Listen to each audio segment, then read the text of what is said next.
Assalamualaikum warahmatullahi wabarakatuh. Alhamdulillahilladzi anzalan nabi Muhammadan sallallahu alaihi wasallam wa ja'alal islam alladzi tardahu, wa asyhadu an la ilaha illallah wahdahu la syarikalah, wa asyhadu anna Muhammadan abduhu wa rasuluhu la nabiyya ba'da, basyira wan nadhira. Allahumma salli wa sallim ala sayyidina wa maulana Muhammad. Allahumma salli wa sallim wa barik alaih. Wa qala Allah ta'ala fi kitabil karim, a'udzu billahi minasyaitonir rajim. Bismillahirrahmanirrahim. Ya ayyuhalladzina amanu kutiba alaikumusiyam kama kutiba alal ladzina min qablikum la'allakum tattaqun. Shadaqallahul adzim, shadaqallahul karim. Mari sama-sama kita bersyukur hari ini kepada Allah, karena Allah pertemukan kita kembali dengan bulan yang akan membersihkan pikiran, membersihkan hati, membersihkan jiwa kita dari masa lampau yang penuh dengan dosa, dibersihkan kembali, disucikan kembali, menjadi manusia-manusia di atas rata-rata. Pada hari pertama ini saya mengantari para alumni Seven Wonders yang akan memberikan kuliahnya, kultumnya sepanjang bulan Ramadan di sore hari. Pada hari pertama ini saya menyampaikan tema yang ada dalam buku ini adalah Marhaban ya Ramadan. Sahabat-sahabat seiman yang dirahmati Allah dimanapun Anda berada, selain rasa syukur itu, mari sama-sama kita juga perbanyak sholawat kepada baginda Rasulullah Sallallahu Alaihi Wasallam. Allahumma salli wa sallim wa barik alaih. Di hari pertama ini, seperti buku yang saya tulis berjudul Awareness of Ramadan, Ramadan yang mengubah nasib, Ramadan yang mengubah diri kita menjadi manusia yang beruntung, dituliskan bahwa orang-orang yang menyiapkan dirinya dengan sungguh-sungguh menyambut Ramadan dengan keimanan, dengan keyakinan dan harapan-harapan kepada Allah, seperti sabda Nabi Muhammad SAW, maka dosa-dosanya akan diampuni oleh Allah di masa lampau. Jadi mari kita sama-sama harus memiliki harapan yang besar, sebuah harapan yang sangat agung untuk di bulan suci Ramadan ini. Mari kita sama-sama melakukan sebuah perjalanan kembali kepada Allah, atau disebut sebagai taubatan nasuha, taubat kembali kepada Allah ya di bulan suci Ramadan ini. Kita mencari, menemukan, menggali apakah kemarin di bulan selain Ramadan kita pernah menyakiti orang-orang yang tidak harusnya kita sakiti. Apakah sebelum bulan Ramadan kita pernah terbesit di hati ini untuk kesal dan sebal atau benci atau kesel kepada orang-orang yang harusnya kita cintai, seperti ibu, ayah, atau pasangan kita. Apakah di selain bulan Ramadan kemarin kita sempat menyimpan luka batin bertahun-tahun kepada seseorang dan kita simpan sampai hari ini dan membusuk di dalam batin terdalam, sebuah peristiwa yang penuh dengan trauma namun dibiarkan hidup sampai hari ini. Di awal Ramadan pada hari pertama ini kita penuh kesadaran yang tinggi, ibarat sampah-sampah, kotoran-kotoran kita bakar dengan bulan suci Ramadan. Karena Ramadan sendiri memiliki makna juga membakar atau panas. Jadi bulan yang membakar sampah-sampah di masa lampau, bulan yang membakar sampah-sampah kita di masa lalu. Apakah ada mimpi yang belum tercapai dan kita kecewa? Apakah ada sebuah perjalanan hidup yang tidak sesuai direncanakan? Apakah ada sebuah jalan hidup kita di mana kita harus direndahkan, dikucilkan, dibuang, bahkan dianggap nggak ada oleh seseorang, dan kita terluka secara batin, dan Allah meminta kita kembali kepada Allah. Siapapun kita, bagi orang-orang yang beriman, seperti firman Allah, wahai orang-orang yang beriman, kembalilah kepada Allah dengan sesungguh-sungguhnya taubat. Jadi kita diminta kembali oleh Allah di bulan suci Ramadan ini. Taubat kalau kita tidak menyadarinya, maka sebatas lipstik, ucapan yang membuat Allah marah.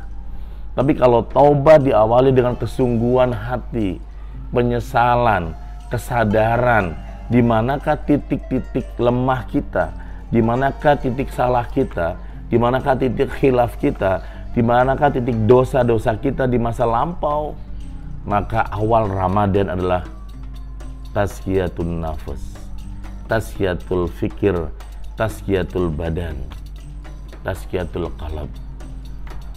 Kita berjalan dengan ringan menjalani hidup ini, bukan dengan ketakutan dan kecemasan, bukan dengan beban di masa lampau yang berat. Dengan Ramadan kita membakar sampah-sampah dalam pikiran kita, sehingga kita menjadi orang-orang yang punya jiwa yang tenang, seperti firman Allah yang berbunyi, ya ayatul nafsul mutmainnah irji'i ila rabbiki radiyatal mardiyah fadkhuli fi ibadi wadkhuli jannati. Allah panggil kita semua, wahai jiwa yang tenang.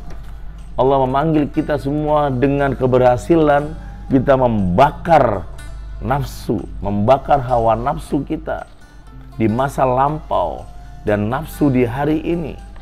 Allah akan memanggil kita dengan panggilan yang terbaik, ya ayatul nafsul mutmainnah, wahai jiwa yang tenang, irji'i ila rabbiki radiyatal mardiyah, kembalilah kepada Tuhanmu dengan hati yang ridho, hati yang ikhlas. Jadi dipanggil oleh Allah. Siapapun orang-orang jiwanya tenang, kata Allah, kembalilah kepadaku dengan hati yang ridho, hati yang ikhlas. Masuklah ke dalam kelompok hamba-hambaku, kata Allah, dan masuklah ke dalam surgaku. Allah siapkan kelompok-kelompok orang yang jiwanya adalah jiwa-jiwa yang ikhlas. Orang yang jiwanya ikhlas ini, ya, bahkan malaikat pun iri kepada orang-orang seperti ini. Kenapa? Kalau malaikat memiliki jiwa yang ikhlas, maka malaikat pantas. Malaikat tidak punya nafsu. Malaikat bertugas hanya mensucikan Allah. Tapi kalau manusia memiliki jiwa yang ikhlas, niat yang tulus, ketekunan, kesabaran, harapan, itulah manusia yang menurut Imam Ghazali dalam kitabnya Kimiyatus Sa'adah, dia punya sa'adatil malaikat, dia punya kebahagiaan levelnya level malaikat. Bukan kebalikannya, sa'adatil bahaim, kebahagiaannya binatang yang dia puas hanya di level makan, level minum, level kawin, level tidur. Itu kebahagiaannya binatang. Jadi manusia kalau nggak dilatih, dipaksa dilatih oleh Allah melalui Ramadan seperti ini, kita akan berhenti di fixed mindset, yaitu kebahagiaannya sa'adatil bahaim, kebahagiaannya binatang. Apa itu tadi? Makan. Coba ada orang yang dia puncak kebahagiaannya makan. Ada nggak? Ada. Ada nggak orang yang puncak kebahagiaannya adalah tidur? Ada. Tidur selama panjang tuh lamanya, ya. Ada orang puncak kebahagiaannya adalah, ya, kawin atau seks. Ada. Puncak kebahagiaan itu di seks, ya, kawin, seks, ya gitu, ya. Ada orang puncak kebahagiaannya adalah minum. Ada. Nah, puncak kebahagiaan seseorang jika di fix mindset seperti ini, maka kita nggak beda dengan binatang. Sa'adatil bahaim. Dengan Ramadan yang kita jalani pada hari ini, kita bertransformasi dari sa'adatil bahaim, dari kebahagiaannya binatang, kita bergeser sa'adatil malaika. Kebahagiaannya malaikat itu apa? Adalah ketika bisa membaca ayat-ayat Allah dimanapun dia berada, seperti firman Allah di Al-Quran ya, yang sampaikan sebagai ulul albab, inna fi khalqis samawati wal ardi wa ikhtilafi laili wan nahar la ayatil li ulil albab. Sesungguhnya dalam penciptaan langit dan bumi dan siang dan pergantian siang dan malam terdapat tanda-tanda bagi orang-orang yang berakal. Jadi orang yang berakal itu bisa membaca ayat-ayat Allah, tanda-tanda Allah, bahkan dari siang dan malam pun bisa membaca tandanya. Itulah manusia-manusia di atas rata-rata, teman. Maka Ramadan ini, di awal Ramadan ini, saya bertugas menyampaikan Ramadan pada hari pertama di Kultum ini.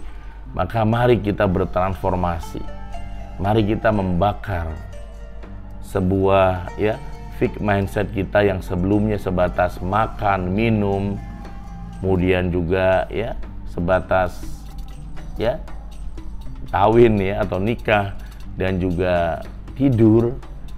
Kita rubah, kita naikin kualitas kita bahwa dengan latihan Ramadan, 1 bulan Ramadan, puncak kebahagiaan saya bukan di level makan. Memang betul kata Rasulullah, ada 2 puncak kebahagiaan orang berpuasa. Pertama, ketika berbuka makan. Yang kedua, ketika dia liqa'an, ketika dia bertemu, taqarrub ilallah, bertemu dengan Allah. Kapan?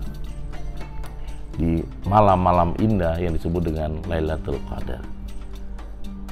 Malam-malam istimewa, malam-malam ajaib.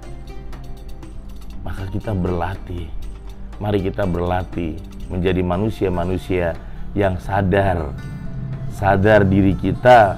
Karena dalam buku ini di halaman 8 ya, dari orang itu bertingkat ya, dari orang culas berubah jadi orang cerdik, jadi orang pintar, jadi orang cerdas. Ujung dari pendakian hati dan jiwa kita adalah orang yang sadar atau tersadarkan. Istilah 7 awareness adalah 1 minute awareness, teman-teman yang great ya, sahabat-sahabat hebat. Nanti teman-teman akan mendapatkan pencerahan sepanjang bulan Ramadan bersama dengan tim saya dan juga alumni pelatihan saya sepanjang bulan Ramadan di YouTube Nakoy, seperti pada sore hari ini sepanjang bulan suci Ramadan ya, teman-teman yang great. Dan nanti kita bertemu kembali buat Anda yang ingin bergabung selama 1 jam dengan saya di kuliah sahur. Kita akan ada dari jam 3 sahur sampai jam 4 sahur setiap hari melalui Zoom yang akan bergabung di Nako Center, teman-teman yang great, sahabat hebat ya.